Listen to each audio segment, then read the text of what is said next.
A lot of people just dumped old silver coins into the melting pot right as the market flipped, and now everybody's acting like it's just how it goes. And I wasn't going to make this video. I'm literally halfway through my day juggling calls, trying to do anything except talk about silver again.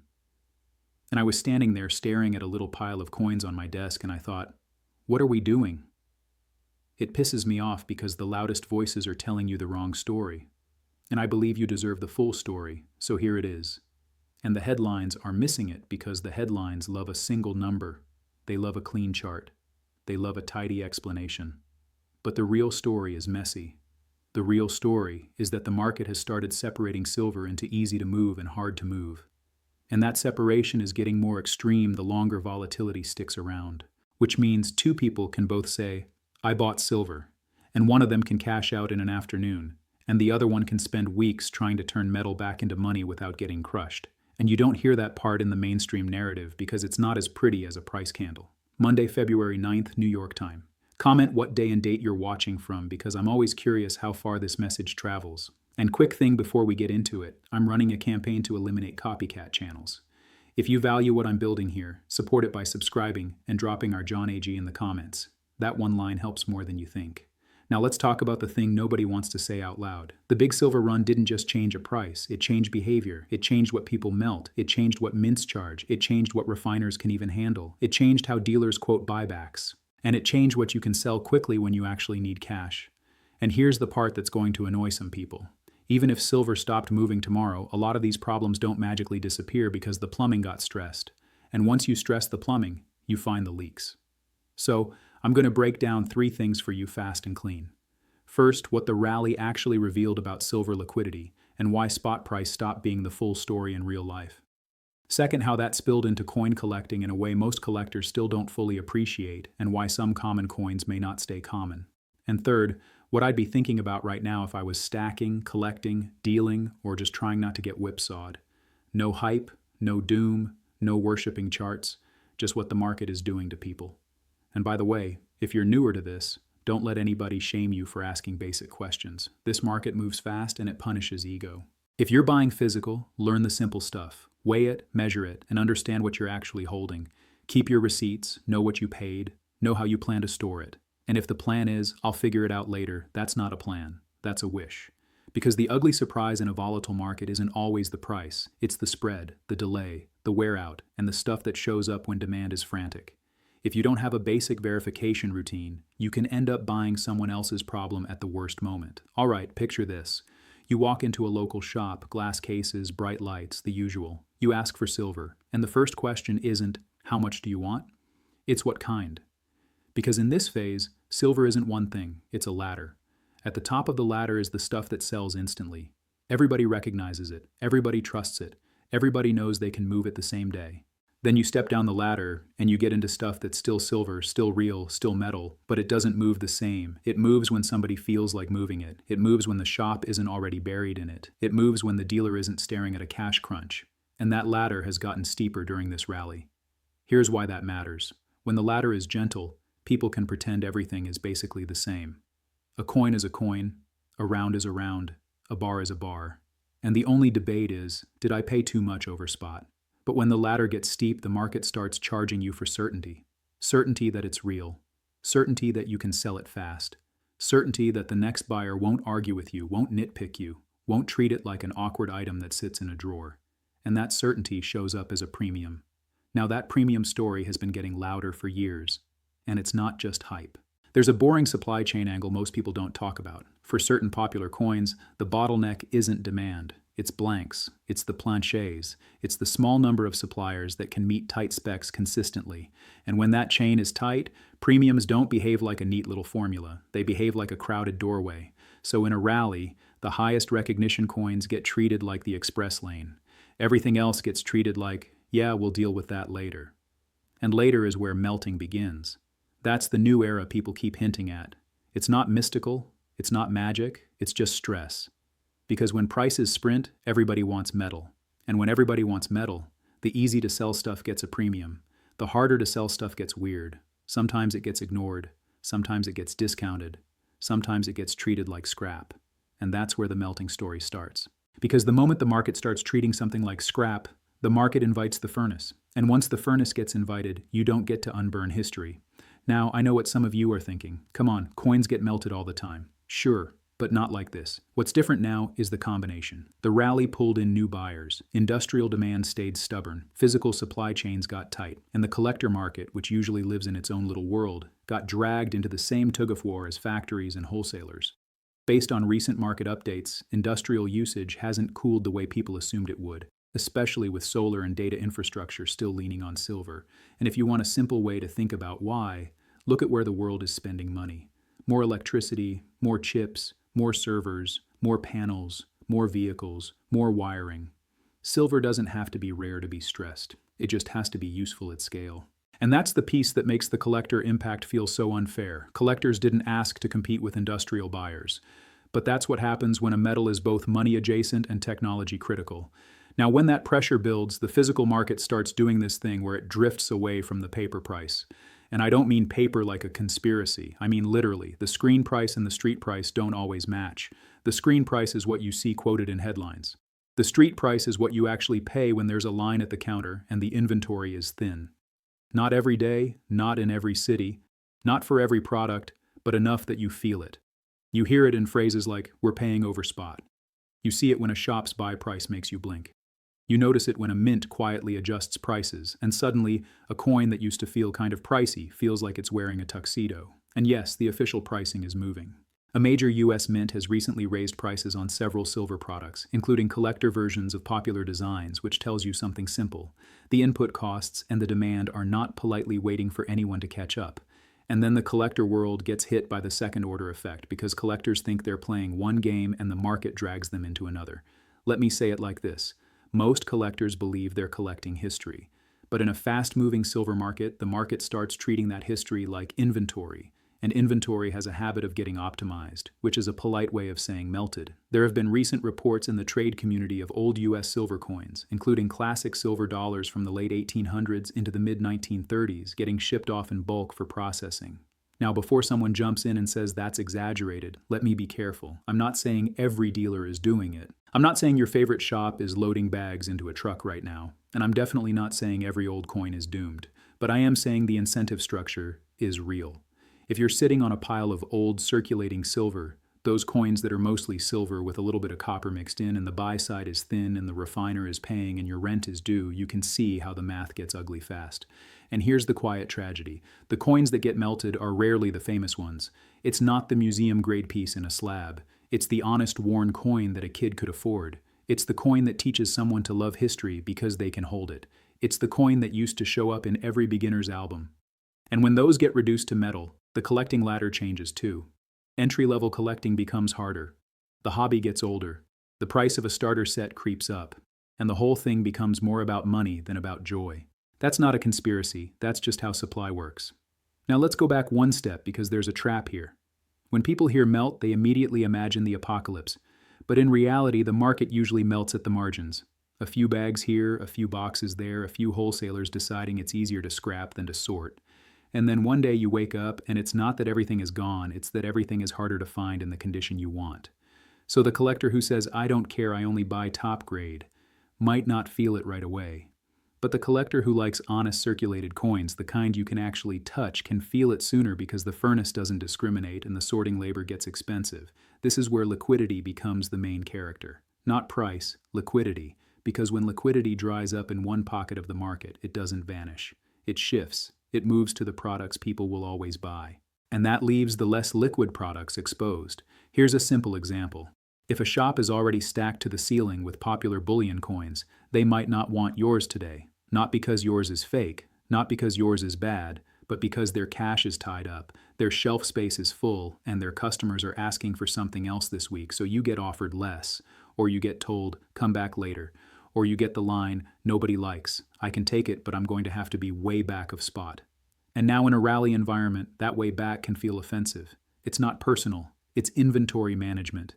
And when enough people get that experience, they stop selling to shops and they start selling to refiners or to whoever will give them certainty. And that's when collectible supply quietly gets chewed up. Now let's talk about the coins everybody thinks are safe because they're common. You know the type. A dime from the mid-1960s, a big silver dollar from the early 1920s, a stack of quarters that look like they've lived a full life in somebody's pocket. These aren't rare in the way a museum piece is rare, but they can become scarce in the way that matters in markets. Scarce and tradable quantity at a reasonable premium in good condition in the places people actually shop. Because melting doesn't care about your nostalgia. Melting cares about weight.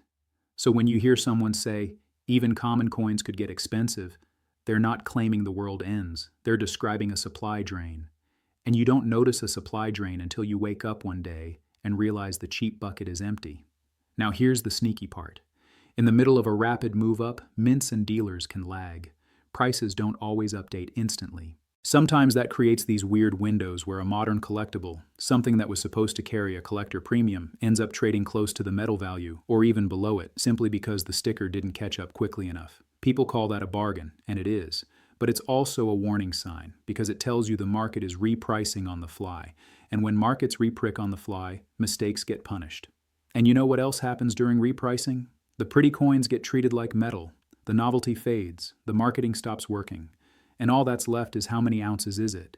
This is why modern commemoratives can look flashy on the buy and brutal on the sell. Not because they're evil, because collector demand is a mood and metal value is math. Now I want to add something here that most silver commentary skips. It's not just collectors and stackers. Industrial demand is the quiet engine underneath all of this.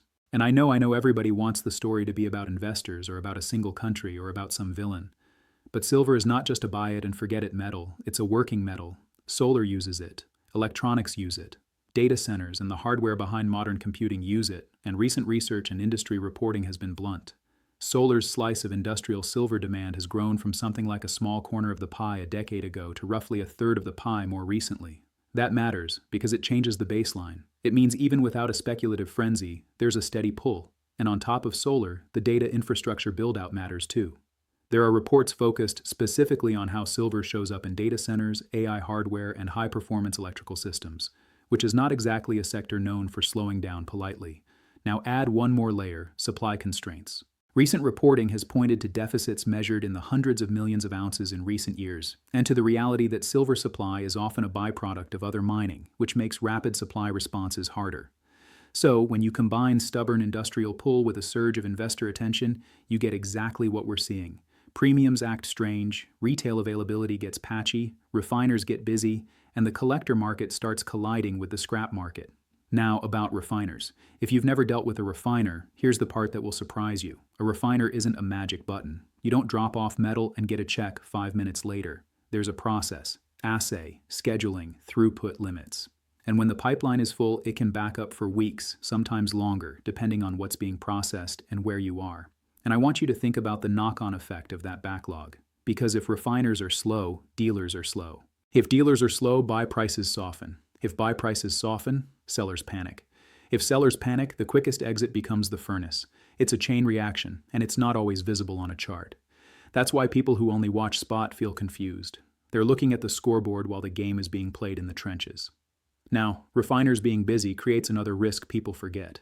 If you're a dealer and you send metal in, your money is basically in transit. It's not liquid, it's not available. And in a fast-moving market, that timing matters. So, dealers try to lock in a price. Sometimes they can, sometimes it's messy, sometimes it depends on their hedging setup. And sometimes this is the honest truth. Sometimes they're just taking a swing and hoping the market behaves while their metal is out of their hands. Now, I'm going to say something that's going to sound like a contradiction, but it's not. In some parts of the market, you can see items trade near melt or even slightly under melt, and in other parts of the market, you can see items trade at premiums that make you laugh. Same week, same metal, different liquidity. That's the new shape of this rally. And if you want the most practical signal for stress, it's not a headline, it's the spread. When spreads widen, the market is telling you, I don't trust this environment. When spreads tighten, the market is telling you confidence is back. So, if you're stacking, learn to watch spreads the way you watch weather, because spreads change how you feel when you're forced to move. So what do you do with it? Before I give you my take, I want to challenge one of the easiest narratives floating around. You'll hear people say this is happening because one country is stockpiling for political reasons. Maybe, but maybe is doing a lot of work there. Demand can rise for boring reasons too. Manufacturing cycles, inventory rebuilding, large buyers locking supply because lead times got longer, companies hedging input costs, and sometimes, yes, speculative behavior that has nothing to do with politics and everything to do with profit. So, be careful with motive stories. Motive stories make great headlines. they also make people lazy. The market doesn't require a comic book villain to get tight. It just requires a lot of buyers showing up at the same time. Now, if you want a real-world example of how the money conversation is changing, look at what's happening at the state level in the US. One large state has passed a framework to recognize gold and silver as legal tender starting July 1st, with rules around how it can be used and how taxes apply. I'm not saying that means you're going to pay for groceries with a silver coin next week. I'm saying the conversation is shifting. And when the conversation shifts, collector psychology shifts with it. Old coinage starts to feel like more than just old coinage, and that can change what people are willing to keep and what they're willing to melt. All right, let's get practical. If you're a collector, the first move is mental. Stop assuming common equals safe. Common just means common so far. If melting pressures keep nibbling at supply, the coins that survive in decent condition can become more expensive simply because fewer of them are available in the channels collectors actually use. So ask yourself, what do you actually want? Do you want history in your hand? Do you want the cheapest exposure to silver? Do you want something you can liquidate fast anywhere? Because those are three different goals, and a lot of people are accidentally mixing them, then getting upset when the market punishes the confusion. Here's a comment question for you. If you had to pick one, which matters more? Getting the lowest cost per ounce, or being able to sell instantly when life happens. Now, if you're stacking, the big mistake I see is people buying only for the purchase price. They chase the deal. They chase the lowest premium. They chase whatever looks cheapest today, and then they're shocked when the exit is ugly because liquidity has a cost. Sometimes you pay it up front in the premium, sometimes you pay it later in the spread. Either way, you pay. So instead of asking what's the cheapest silver, ask what's the cheapest silver that stays easy to move where I live. Because geography is not a footnote anymore. Geography is a variable, and time is a variable too. A shop that pays great today can pay poorly next month if their shelves fill up and their buyers slow down. So you need to think like this. If I needed to sell a portion of this quickly, what would actually happen? Who would buy it? How fast? At what haircut? That's the difference between feeling smart on the buy and feeling smart on the sell. Now, there's also an opportunity hidden in the chaos. When official pricing lags and the market moves fast, you can sometimes find modern issues trading weirdly close to their metal value. That window doesn't stay open forever. The official pricing catches up, the dealers catch up, the market tightens. But if you're paying attention, you can catch it. Not by guessing direction, by watching premiums. That's the real indicator for physical buyers. Premiums tell you where the stress is. Premiums tell you what's liquid. Premiums tell you what's getting ignored, and premiums can be more informative than the chart when you're dealing with real-world buying and selling. Now let me give you the uncomfortable scenario. Imagine silver cools off, not crashes, just cools. A lot of people think that would fix the melting problem. But if the rally already pulled a bunch of coinage into the scrap pipeline, the damage is done. You don't reverse that. You just live with the smaller pool that remains. So even if the price calms down, the collector market can still feel tighter because supply got quietly reduced during the hottest phase. That's why I'm saying the consequences linger. Now for dealers, the strategy gets more complicated. If you stock too much of the wrong thing, your money sits. If you scrap too aggressively, you might be destroying future scarcity. So dealers are basically being forced to decide what they are, a retailer, a wholesaler, or a scrap operation. And the market is rewarding the ones who can shift between all three without getting crushed. For regular people watching this, here's the simplest framework I can give you. 1. Separate your stack into fast liquidity and slow liquidity. Fast liquidity is the stuff you can sell anywhere, almost any time. Slow liquidity is the stuff that might be a bargain, might be undervalued, might be historically cool, but could take longer to move and might require the right buyer. 2. Assume spreads can widen when volatility shows up. If you buy only because you saw a tight spread once, you're setting yourself up for disappointment. 3. Watch your local reality. Call a couple shops, ask what they're paying on different products, not to sell, just to learn. You'll be shocked how different the answers can be in the same city. And here's the second comment question because I want to hear real opinions. Would you ever melt an old coin if the metal value jumped high enough, or is that line you won't cross no matter what? Now, I promised you retention. So, here's the twist. There's a world where the most boring old circulating silver becomes the most interesting. Not because it's flashy, but because it's small denomination metal that people intuitively understand. And there's also a world where it stays ignored because people don't want the hassle, don't like the spreads, and don't like the lack of instant resale. Both worlds can be true in different zip codes. That's why this is not a one-size story, and it's why the loud, simple takes are misleading. Now, if you've been navigating this market well, maybe you caught good premiums, maybe you found undervalued items, maybe you built a stack you can actually exit cleanly. Then I want you to do something for the community. If you're successful, share your success story in the comments so others can stay motivated. Because the people who do well in markets like this aren't the loudest, they're the most prepared. And preparation in silver is not just buy more, it's buy smarter, it's understand the ladder, it's respect the spread, it's know your exit, it's don't confuse a good deal with a good plan. One last thing. A lot of coverage focuses on the headline, price move. But the real story is the segmentation underneath it. The products that stayed liquid got rewarded, the products that got sluggish got punished. And the collector market got dragged into a scrap market conversation that most collectors never asked for. So if you're sitting on old circulating silver, don't sleep on it. Not because it's guaranteed to explode, but because the supply dynamics can shift quietly while everybody is staring at charts. And if you're thinking, I'll just wait for it to calm down. Remember, calm markets don't teach you this. Volatile markets do. Learn the lesson while it's loud right now. If you got value out of this, subscribe. Keep it simple. And remember to drop our John AG if you want to back the campaign against copycats. All right. Take care of your risk.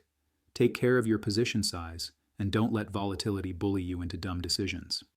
This is educational content meant to help you think clearly, not a set of instructions on what to buy or sell. Do your own research, consider your situation, and if you need personal advice, get it from a qualified professional who knows